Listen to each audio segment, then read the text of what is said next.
Hello दोस्तों, आप सभी कैसे हो? आप सभी का अनेक स्टडी जोन पर स्वागत है। आइए आज से हम शुरू कर रहे हैं मैट्रिक का ऑब्जेक्टिव क्वेश्चन, जो कि हर एग्जाम में जो मैट्रिक का एग्जाम है उसमें 50% जो है ऑब्जेक्टिव मार्क्स का आता है। जो 4 गो ऑप्शन रहता है उसमें से कोई एक ऑप्शन को टिक करना यानी पूछना होता है। चलिए इस पर अच्छा पकड़ आप लोग कर लेते हैं तो मैट्रिक के एग्जाम में बहुत ही अच्छा नंबर आप मार्क्स ला सकते हैं। चलिए इसका समझने के लिए इसको लगातार प्रैक्टिस करते रहिए। अपने आप ऑब्जेक्टिव क्वेश्चन जो होता है वो क्लियर हो जाएगा। जितने आप इसको रिवाइज करिए उतने ही अच्छा रहेगा। तो चलिए आज से हम क्लास को शुरू करते हैं। तो निम्न में से कौन सा परिमेय संख्या है? इसमें 4 गो ऑप्शन दिया है, इसमें देखना है कौन सा परिमेय संख्या है। तो आपको इस क्वेश्चन को बनाने के लिए ये समझना पड़ेगा कि परिमेय संख्या किसको कहते हैं। तो परिमेय संख्या किसको कहते हैं? तो चलिए इसका हम थोड़ा सा डिफिनेशन बताते हैं। परिमेय संख्या, जो परिमेय संख्या है उसको p बटा q के यानी जिस संख्या को p बटा q यानी अंश, ऊपर वाला को अंश कहते हैं और नीचे वाला को हर कहते हैं। जिस संख्या को p बटा q यानी अंश और हर के रूप में लिख सकते हैं वह सही एक परिमेय संख्या होता है। तो इसमें किसको p बटा q के रूप में आप लिख सकते हैं?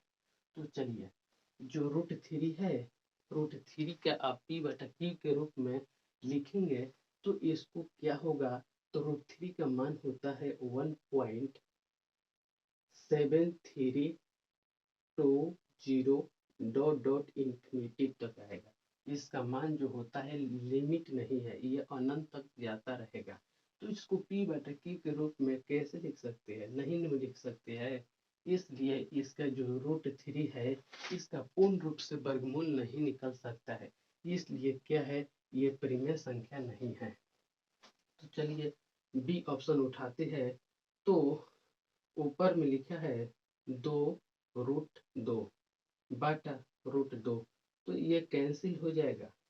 तो बचेगा कितना जी? 2 केवल बचेगा।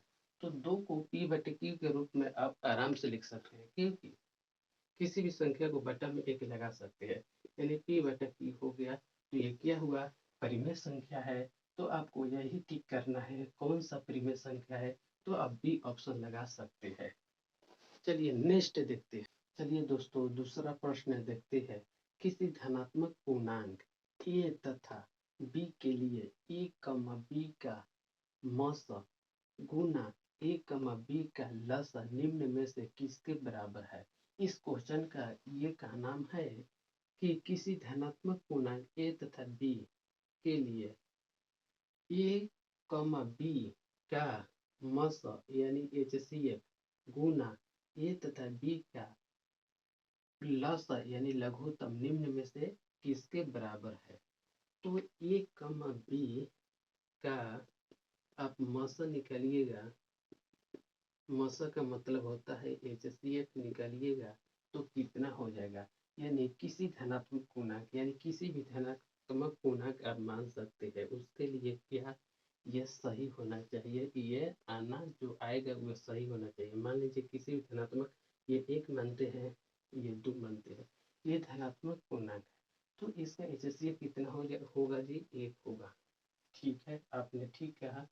तो इसका HCF 1 होगा। मानिए किसी भी मान लेते हैं, इसको 3 मानते हैं, इसको 5, तो HCF कितना निकल कर आएगा? 1 के बराबर आएगा, तो 1 हो गया।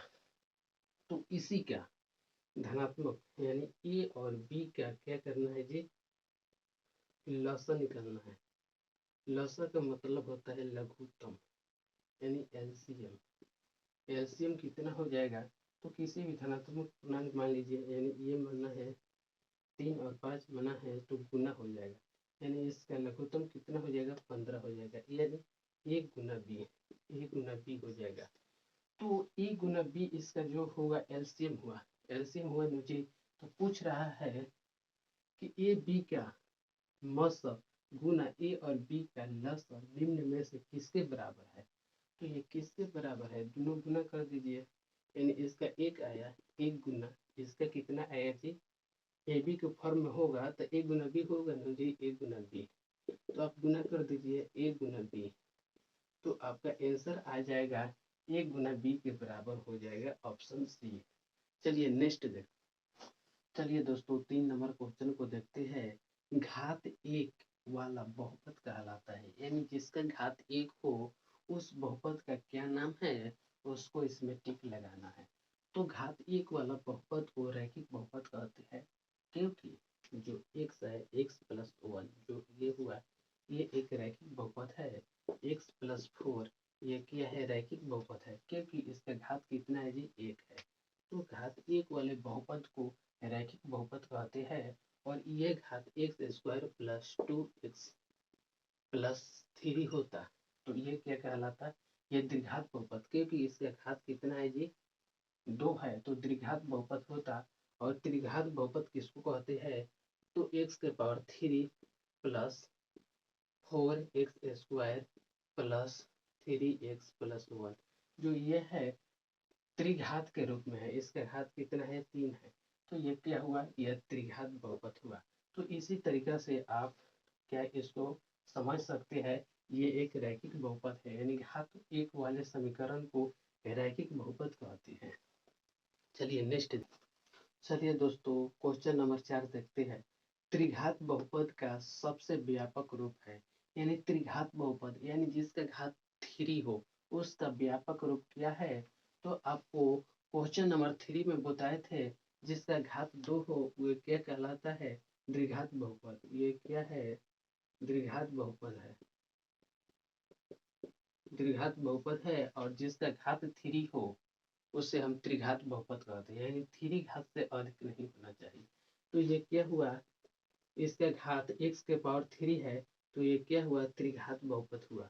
तो इसका व्यापक रूप ऐसे होगा, मान लीजिए a के स्थान पर कुछ भी हो, यानी 2 हो, 2x3 प्लस b के स्थान पर कुछ भी आप अंक ले लीजिए, मान लीजिए 7 हुआ, 7x² प्लस c के स्थान पर कुछ भी ले लीजिए 5x प्लस यहाँ कुछ भी ले लीजिए 35, तो ये क्या हुआ, ये त्रिघात यानी त्रिघात के फॉर्म में आ गया, इसी को हम त्रिघात बहुपद कहते हैं।